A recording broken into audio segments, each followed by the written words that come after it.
malam ini spesial buatku karena aku adalah dokter spesialis bedah tulang tapi bahas tentang vaksin COVID-19 hari ini. Kenapa aku pelajari tentang COVID-19? Karena ini punya dampak bagiku secara pribadi dan bagi keluarga. Jadi aku harus tahu COVID-19 dan vaksin. Cuman sebagai dokter bedah tulang, ilmunya tidak cukup untuk menangani orang yang terkena COVID. Cuman bisa edukasi pasien. Di permukaan virus itu ada antigen atau surface protein. Di COVID-19 namanya spike protein. Seperti kunci yang digunakan virus untuk masuk ke dalam sel. Ini reseptor di dalam sel, ini adalah lubang kunci. Jadi kunci kalau masuk ke lubang kunci yang tepat, pintunya terbuka, virusnya masuk. Kalau virusnya sudah masuk ke dalam sel seperti ini, virus bebas untuk menggunakan fasilitas yang ada di dalam sel untuk berkembang biak.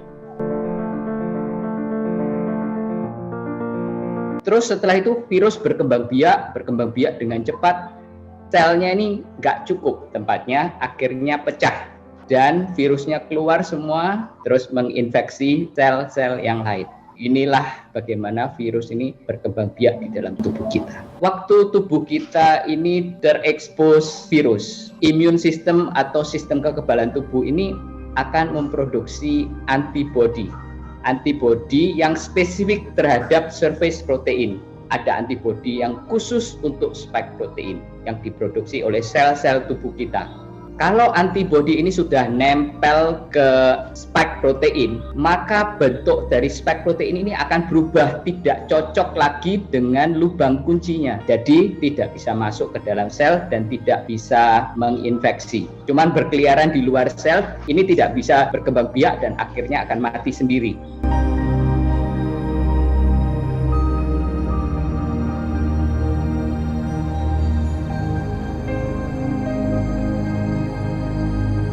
Sebelum orang terkena infeksi, dikasih vaksin supaya memproduksi antibodi. Ada banyak sekali tipe-tipe vaksin, seperti hepatitis A, flu, polio, rabies. Itu vaksin dari virus yang sudah mati. Chickenpox, cacar, ini adalah virus yang setengah mati. Terus ada lagi DNA atau RNA vaksin seperti Pfizer. Untuk penyakit tertentu, vaksinnya tipe tertentu. Tapi sekarang kita lihat, untuk vaksin COVID-19, ini lengkap. Segala macam bentuk vaksin ada untuk menangani COVID-19. Contohnya mRNA vaksin aja, itu ada 3. Sinovac yang di Indonesia itu inactivated virus vaksin. Jadi virusnya udah tidak berfungsi. Jadi kalau sudah ada antibodi di dalam tubuh kita, maka virus ini tidak bisa masuk ke dalam tubuh dan berkembang biak. Nah, itu intinya vaksin.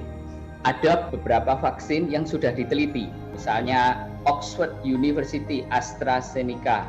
Ada kelebihan, ada kekurangan, efektivitas atau efikasinya tidak seberapa tinggi dibanding dengan RNA vaksin, tetapi keuntungannya adalah bisa disimpan di kulkas biasa dan harganya murah. Moderna dan Pfizer ini tipe RNA. Ini teknologi baru, belum pernah digunakan sebelumnya. Efikasinya sangat tinggi, 95%. Tapi kekurangannya adalah vaksin ini harus disimpan di tempat yang sangat dingin. Pfizer di -70 dan Moderna -20. Untuk Indonesia yang negara yang besar, merupakan logistik challenge untuk menyebarkan vaksin ini di seluruh Indonesia, mungkin tidak cost efektif dan harganya sangat mahal. Jadi semua vaksin yang sudah ada ini, Pfizer, Moderna, AstraZeneca, Sinovac, ini aman. Dari fase pertama, fase kedua, vaksin ini terbukti aman, cuman dengan efikasi yang berbeda-beda. Apakah vaksin COVID-19 dapat menyebabkan infeksi COVID-19? Kalau divaksin, bisa nggak orang yang divaksin itu kena COVID-19 karena vaksin ini? Jawabannya tidak bisa. Tidak bisa karena vaksin yang diberikan itu bukan virus yang hidup. virus yang mati, atau bagian dari virus, atau RNA, bagian dari genetik material yang digunakan untuk memproduksi spike protein. Jadi jawabannya tidak bisa, vaksin yang diberikan ini tidak bisa menyebabkan infeksi.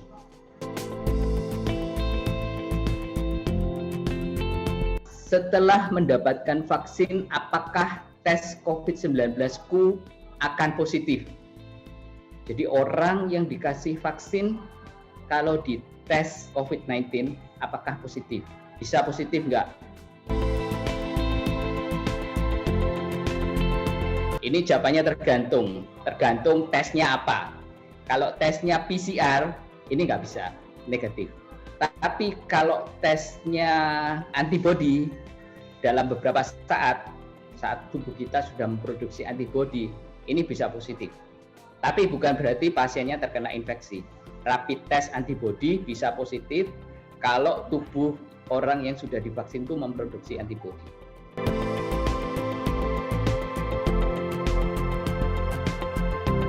Kalau aku pernah terkena COVID-19 dan sudah sembuh, apakah masih perlu divaksin? Perlu. Ya, orang yang pernah terkena COVID-19 dianjurkan untuk divaksin. Karena orang yang divaksin pun masih bisa terkena infeksi COVID-19 untuk mengurangi risiko terkena COVID-19.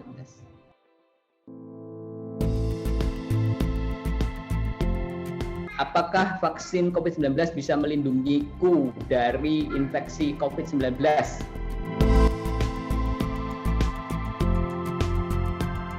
Ini jawabannya pasti bisa lah. Tapi aku perlu jelaskan ya, vaksin seperti Sinovac, Pfizer, Moderna itu diberikan 2 kali.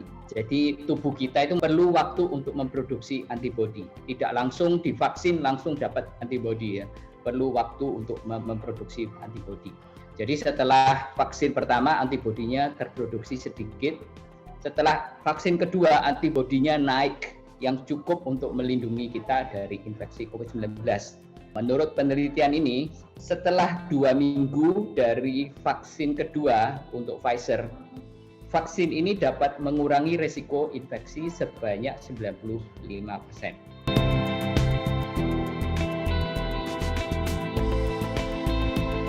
Oke, ini pertanyaan menarik. Apakah vaksin COVID-19 bisa merubah DNA-ku? Pertanyaan ini seringkali ditanyakan karena ada vaksin dari RNA. RNA itu semacam DNA tapi beda. Pfizer dan Moderna itu pakai RNA.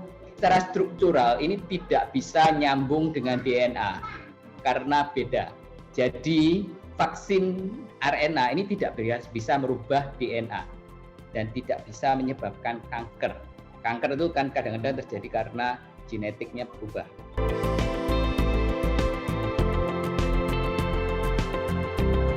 Amankah vaksin ini jika di kemudian hari aku ingin punya anak? Ini pertanyaan yang bagus. Jawabannya adalah aman. Vaksin ini tidak mempengaruhi fertility, kesuburan, dan tidak mempengaruhi pertumbuhan plasenta.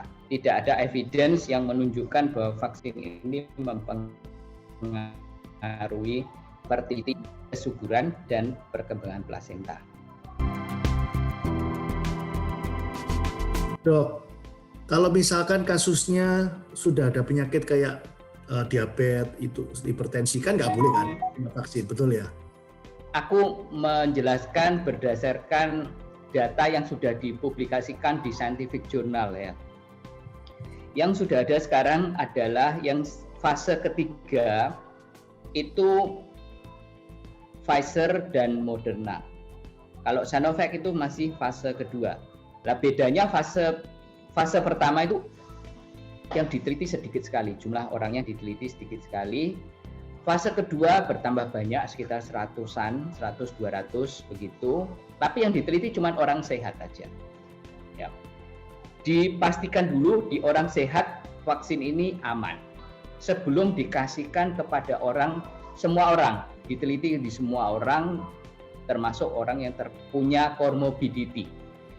Nah, Pfizer dan Moderna ini sudah memasuki fase ketiga dan hasil penelitian uji klinis ini sudah dipublikasikan. Sebagian dari hasilnya sudah dipublikasikan dan jumlah yang diteliti partisipan itu mencapai 30 sampai 40 ribu lebih. Ya. Dan ini termasuk pasien yang punya comorbidity. Pasien di atas umur 16 dan punya komorbiditis. Jadi disimpulkan bahwa vaksin Pfizer dan Moderna ini aman untuk pasien yang punya komorbiditis.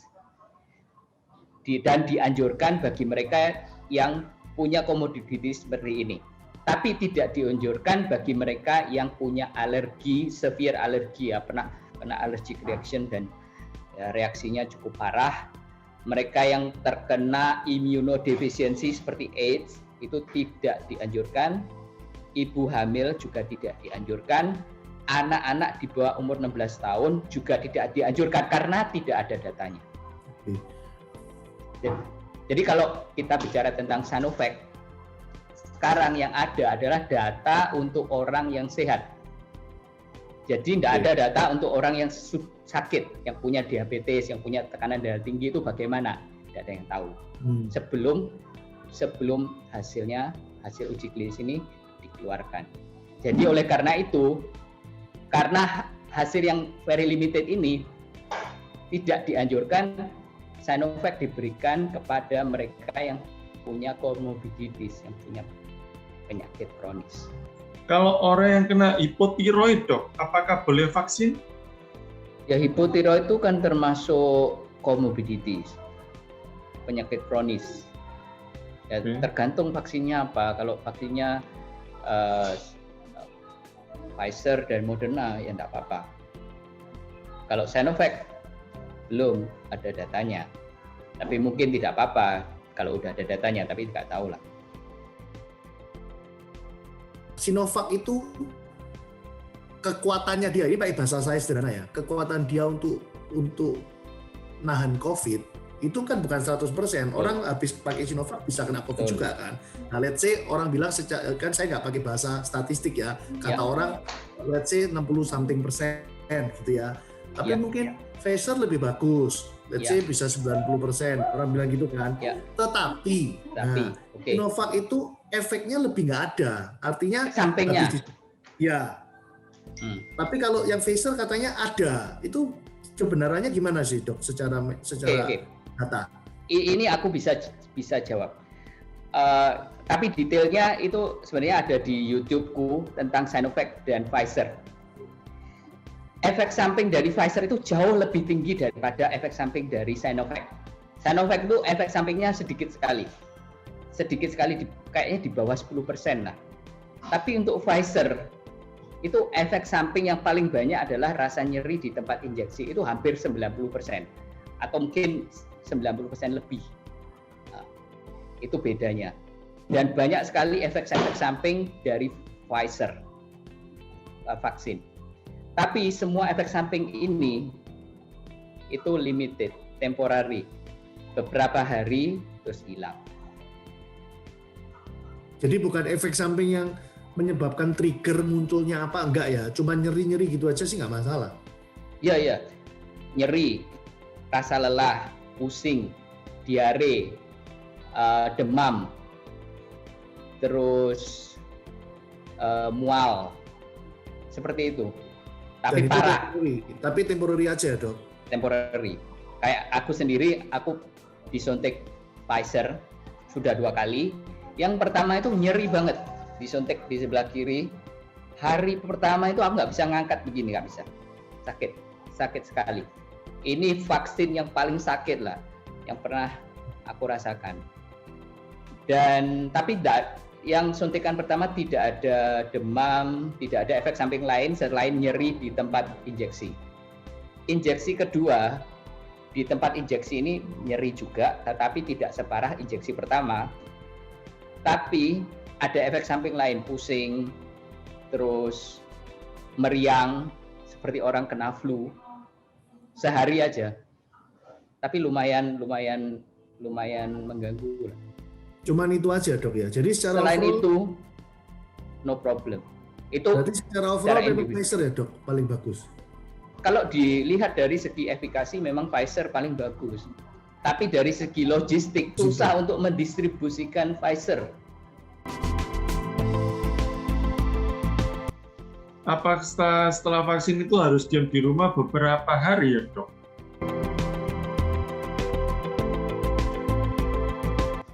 Kalau kena efek samping, ya memang lebih baik di rumah lah, istirahat. Efek sampingnya ini tiap orang beda-beda ya, dokter sendiri katanya Beda-beda. 1 hari atau gimana dok? Beda-beda.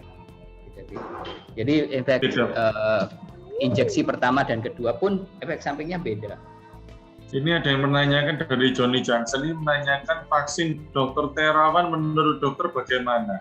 Detailnya aku tidak tahu, tapi vaksin Dr. Terawan ini teknologinya ini selama ini dipakai untuk menangani kanker. Oh, yang terakhir Namanya imunoterapi. Selnya diambil terus diperkenalkan dengan sel kanker sehingga sel ini tahu kalau kanker ini bukan teman, harus diserang. Lalu sel ini yang sudah diperkenalkan dengan musuh ini dibalikan ke dalam tubuh orang yang terkena kanker sehingga sel ini bisa menyerang sel-sel kanker. Nah, itu tujuannya. Mungkin untuk vaksin ini juga sama, diperkenalkan dengan di luar ya, darahnya diambil, diperkenalkan dengan antigen atau virus beneran, aku tidak tahu. Jadi supaya tahu ini musuh bukan teman, lalu dibalikkan ke dalam tubuh kita supaya menyerang, supaya kalau ada virusnya bisa langsung diserang. Oh, Tidak mikir lagi lah, sudah tidak mikir lagi ini teman atau enggak, sudah tahu ini pelawan nih harus diserang seperti itu. Jadi udah langsung tahu nih ya vaksin. Sudah langsung tahu. Ini beda dengan antibodi yang tadi ya. Antibodi itu sama untuk menyiapkan jika ada virus langsung diserang. Nah, udah siap lah. Senjatanya udah siap antibodi. Ini senjata lain, bukan antibodi. Selnya diperkenalkan dengan musuh supaya kalau ada musuh beneran, selnya ini udah siap untuk menyerang. Intinya seperti itulah. Saya mau tanya analisanya tentang vaksin Moderna dok, karena kita sekarang lagi dapat broadcast dari Prudential juga sih. Maksudnya di data kalau mau pakai vaksin mereka bisa akomodir gitu loh. Moderna itu gimana ya? Mungkin bisa explain sangat detail tentang Moderna karena kita lagi dikasih advice untuk ke sana. Dapatnya dari mana? Ya tadi dari grup WA saya yang dengan maksudnya bisa dapat Modernanya dari saya nggak tahu ini persuntikan 500.000. Perlu 2 kali suntik jadi 1 juta. Biaya suntik diperkirakan 200.000 karena 1 kali suntik 100.000. Oke. Pertanyaannya apa? Yang spesifik aku ada datanya. Moderna itu gimana? Ya dari resikonya, dari efeknya, terus secara statistik dia bisa tahan berapa persen untuk vaksin, untuk COVID-nya dan lain sebagainya lah. Everything about Moderna lah. Oke. Moderna sama Pfizer nggak jauh beda. Ya, untuk orang yang di atas 65 tahun, vaksin efikasinya adalah 86,4%. Ini orang di atas 65 tahun. Orang yang punya komorbiditas seperti diabetes, tekanan darah tinggi, jantung, dan segala macam, vaksin efikasinya 90,9%. Apa artinya dok? Artinya begini, kalau ada 2 grup, ya, satu grup divaksin, satu tidak divaksin. Grup A divaksin, grup B tidak divaksin. Grup B, ya, misalnya ada puluhan ribu orang yang masuk di grup ini ya. Di grup B yang tidak divaksin ini misalnya ada 100 kasus infeksi. Di grup A ini cuma ada 10. Artinya 90 orang ini diselamatkan dari COVID-19 karena vaksin. Ini artinya efikasinya 90%. Dan efikasi untuk mereka yang punya komorbiditas, tekanan darah tinggi, diabetes, jantung, ginjal, segala macam, ini 90,9%. Ini orang yang terkena punya komorbiditas. Sekarang kalau digabung, orang yang umurnya 65 tahun ke atas dan punya komorbiditas, punya penyakit kronis, efikasinya turun jadi 75,2%. Ya masih much better lah daripada Sinovac kan? Ya, oke. Terus orang Asia yang diteliti di sini nggak banyak. Orang Asia itu cuma 4,3% dari seluruh yang diteliti. Tapi hasilnya vaksin efikasinya 100%. Oke. Terus vaksin efikasi untuk melindungi seseorang terhadap kasus COVID-19 yang serius ya. Kan ada kasus COVID-19 yang mild, sembuh, pulang. Ini yang serius sampai masuk ICU, sampai perlu ventilator. Vaksin efikasinya kalau divaksin bisa melindungi orang tersebut sebanyak hampir 100%. Di sini ditulis 100% dari hasil penelitian.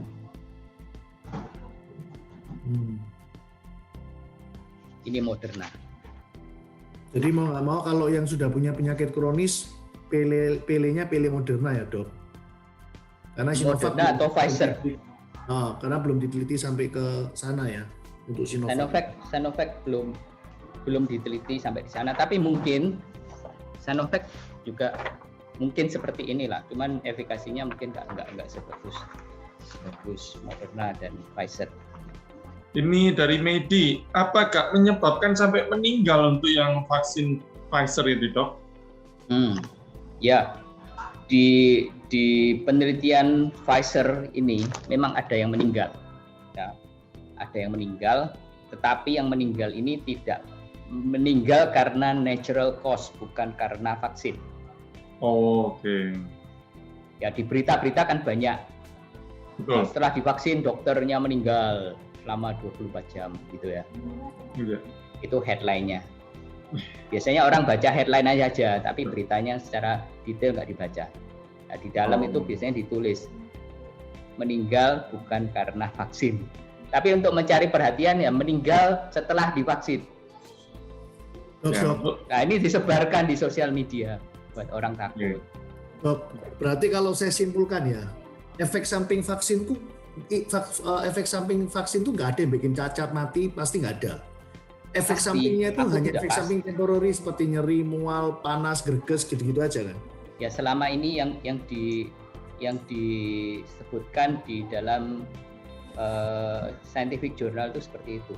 Ya, terus paling banter cuma masalah perbedaan efektivitasnya kepakainya itu berapa persen nahannya, bener kan? Ya. Oke. Karena di pertanyaan chatnya hampir sama-sama mirip-mirip aja, takut efek samping lah, takut stroke, cacat kan mirip aja gitu. Intinya cuma efek temporary yang sifatnya tidak terlalu menakutkan lah, paling cuma sakit. Tidak terlalu menakutkan seperti vaksin-vaksin yang lain.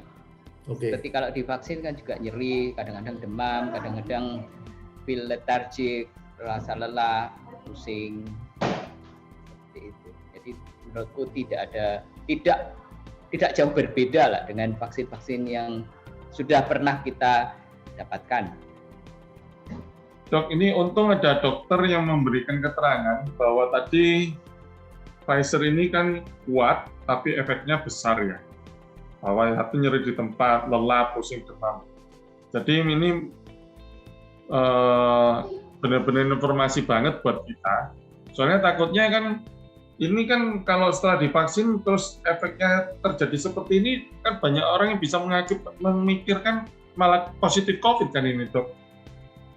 Tapi tidak bisa lah, orang yang kena vaksin, orang yang divaksin itu masih bisa terkena infeksi. Tapi bukan karena vaksinnya. Ya. Selama antibodinya belum cukup, orang itu masih bisa terkena infeksi. Nah, efikasi yang disebutkan ini adalah efikasi yang dihitung 2 minggu setelah injeksi kedua. minggu setelah injeksi yang kedua ya. 2 minggu setelah injeksi kedua itu dianggap antibodinya sudah cukup untuk melindungi pasien yang divaksin ini terhadap kasus infeksi COVID-19. Ya ini mungkin ada satu ini kok agak beda mungkin ya. Ini ortu usia 80-an tanpa komorbid, apakah perlu vaksin dok? Perlu. Oh jadi tidak pandang usia ya dok ya? Ya, tidak pandang usia. Oke. Kalau anak kecil gimana dok efeknya? Anak kecil tidak disarankan untuk vaksin karena tidak ada datanya.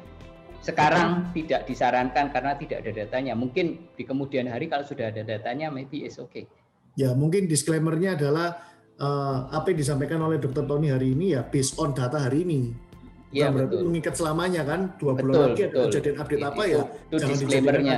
Ya betul. Betul. Lupa Jadi seperti disclaimer dok, takutnya nanti salah tangkap mereka ini doang terus kan. Jadi ini gitu loh.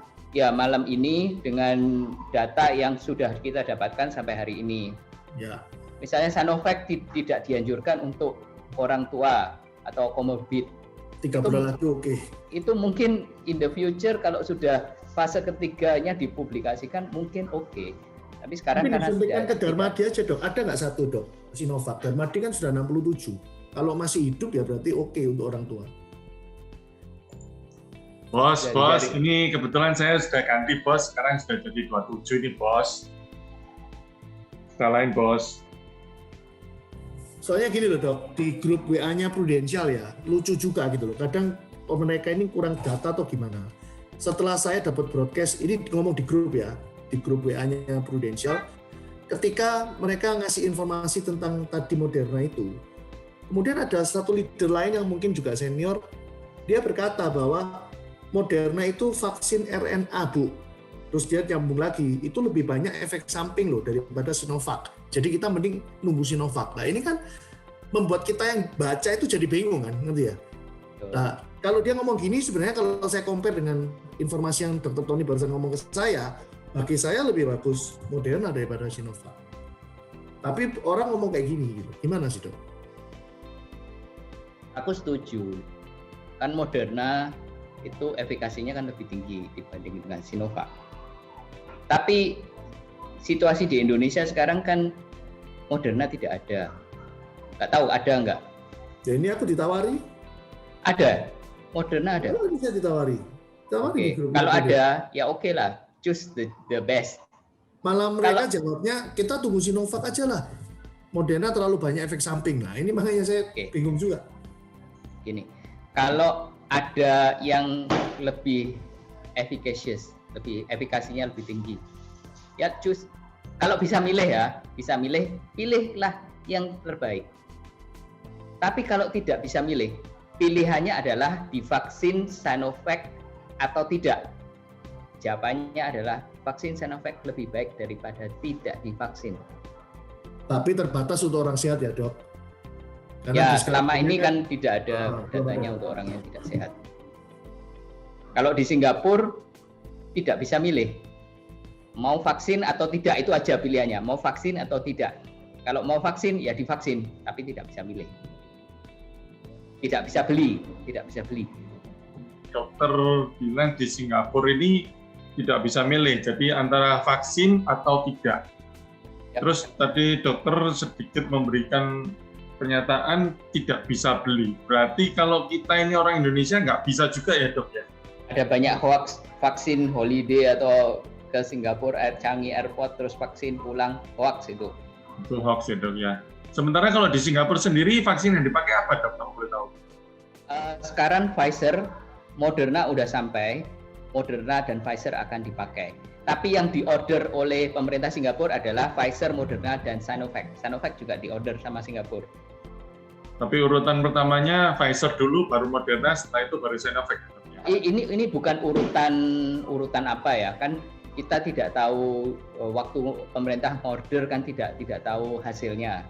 Mereka order, yang datang pertama adalah Pfizer. Urutannya yang datang pertama, bukan urutan yang paling bagus atau paling apa gitu. Pertama Pfizer, yang kedua Moderna, Sinovac belum. Jadi di Singapura sendiri berarti pemerintahnya memberikan ketentuan nggak bisa milih-milih merek ya gitu ya dok ya? Tidak bisa.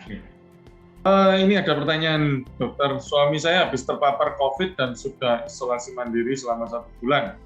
Hasil akhir PCR-nya yang pertama 1 minggu lalu masih positif 28 hasilnya. Setelah dianjurkan isoman lagi 1 minggu dari lab Kesbah. Setelah 1 minggu berlalu hasilnya negatif. Apa perlu divaksin ya dok? Oh, seperti ini dok.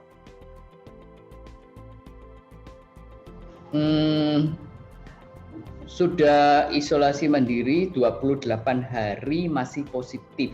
Iya. Kemudian isolasi mandiri lagi 1 minggu berhasil negatif. Nah, ini perlu vaksin apa enggak? Oh iya, perlu vaksin. Itu Tetap kan perlu ada pertanyaan divaksin. tadi yang sudah pernah terkena, perlu divaksin atau tidak? Perlu. Selama waktu berapa lama vaksin pertama untuk divaksin kedua kali? Kalau setahu saya 2 minggu ya dok. Terus apakah cukup?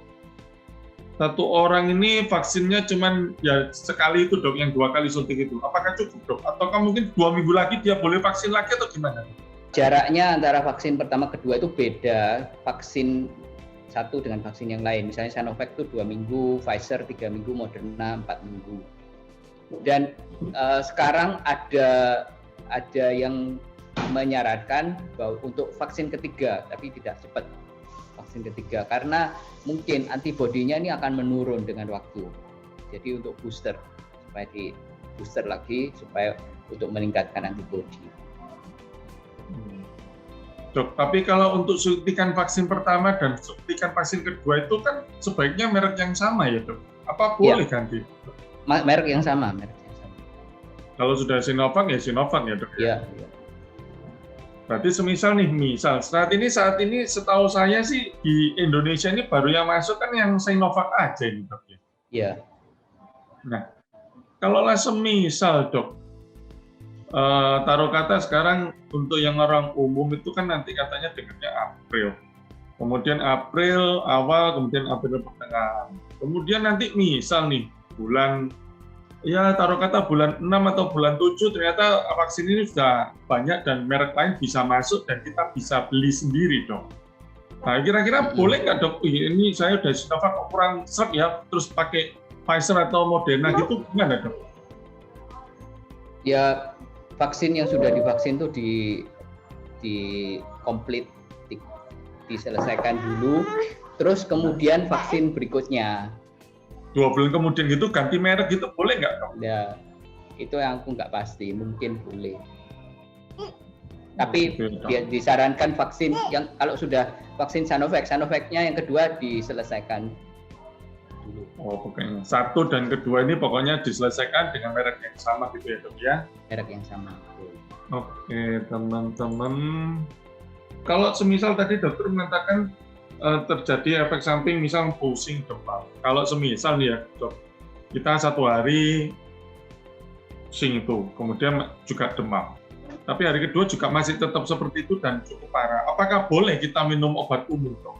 Boleh. Instruksinya jelas. Kalau demam minum Panadol, kalau tidak membaik periksa ke dokter. Tanggapan dokter terhadap slide ini gimana dok? Yang poin nomor 3 ini. Ini kan ya, jadi ini dipublikasikan sama salah satu media Jawa Pos. Di situ katakan bahwa lansia ini boleh divaksin, tentunya ini Sinovac kan di Indonesia, asal kurang dari 5 minggu seperti berikut. Nah, tadi kan dokter ngomong baru fase 2, berarti harusnya anjuran ini sementara jangan diikuti dulu berarti ya? Kalau berdasarkan data yang sudah ada, yang dipublikasikan, yang terbuka, bisa diakses oleh semua orang, ya. Itu yang diteliti adalah orang sehat.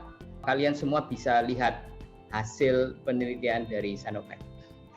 Tetapi mungkin yang buat vaksin ini rilis data ke government, itu aku tidak tahu. Itu mungkin ada bocoran dari mereka yang dirilis secara informal ke government, mungkin. Yang itu aku tidak tahu. Tapi itu belum pasti, masih asumsi ya. Pasti. Jadi asumsi. Dikasihkan di media massa tadi, kita pending dulu ya untuk sampai nunggu fase 3-nya. Ya. Tapi kemungkinan besar semua vaksin ini sama. Kemungkinan besar is no problem. Ya. Cuman karena datanya belum ada, yang hati-hati, ya tidak menganjurkan seperti itu. Semoga informasi ini berguna bagi kalian semuanya. Jangan lupa subscribe, klik like, dan share video ini ke teman-teman yang lain. Terima kasih semuanya sudah mendengarkan dan sampai jumpa di video yang akan datang. Bye-bye.